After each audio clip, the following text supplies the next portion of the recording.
Sun Tzu, on the Art of War, the oldest military treatise in the world. Part 13, The Use of Spies. 1. Sun Tzu said, "Raising a host of 100,000 men and marching them great distances entails heavy loss on the people and a drain on the resources of the state.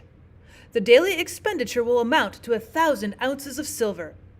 There will be a commotion at home and abroad, and men will drop down exhausted on the highways. As many as 700,000 families will be impeded in their labor." 2. Hostile armies may face each other for years, striving for the victory which is decided in a single day.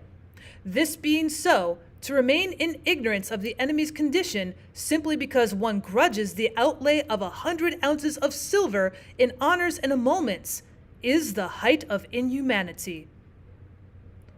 3. One who acts thus is no leader of men, no present help to his sovereign, no master of victory. 4.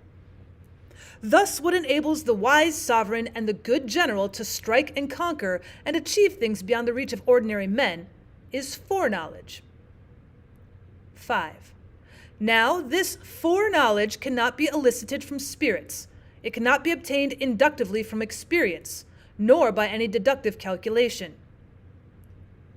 6. Knowledge of the enemy's dispositions can only be obtained from other men. 7. Hence the use of spies, of whom there are 5 classes: local spies, inward spies, converted spies, doomed spies, surviving spies. 8. When these 5 kinds of spy are all at work, none can discover the secret system. This is called divine manipulation of the threads. It is the sovereign's most precious faculty. 9. Having local spies means employing the services of the inhabitants of a district. 10. Having inward spies, making use of officials of the enemy. 11. Having converted spies, getting hold of the enemy's spies and using them for our own purposes. 12. Having doomed spies, doing certain things openly for purposes of deception and allowing our spies to know of them and report them to the enemy. 13.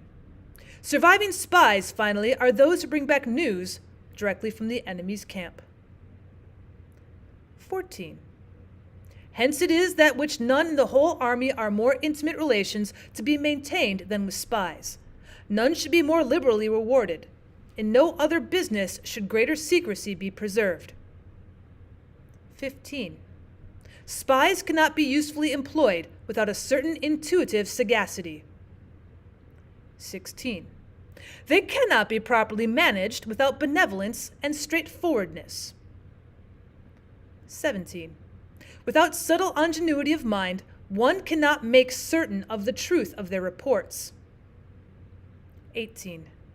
Be subtle, and use your spies for every kind of business.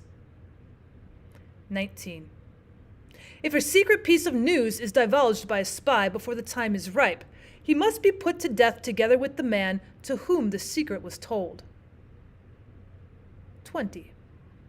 Whether the object be to crush an army, to storm a city, or to assassinate an individual, it is always necessary to begin by finding out the names of the attendants, the aides de camp, and the doorkeepers and sentries of the general in command.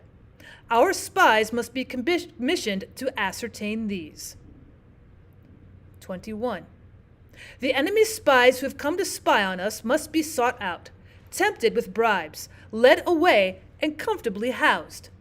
Thus they will become converted spies and available for our service. 22. It is through the information brought by the converted spy that we're able to acquire and employ local and inward spies. 23. It is owing to his information again that we can cause the doomed spy to carry false tidings to the enemy. 24. Lastly, it is by his information that the surviving spy can be used on appointed occasions. 25. The end and aim of spying in all its 5 varieties is knowledge of the enemy, and this knowledge can only be derived in the first instance from the converted spy. Hence it is essential that the converted spy be treated with the utmost liberality. 26. Of old, the rise of the Yin dynasty was due to Ai Qi, who had served under his Ze. Likewise, the rise of the Chu dynasty was due to Lu Ya, who had served under the Yin. 27. Hence, it is only the enlightened ruler and the wise general who will use the highest intelligence of the army for purposes of spying, and therefore they achieve great results. Spies are a most important element in water, because on them depends an army's ability to move.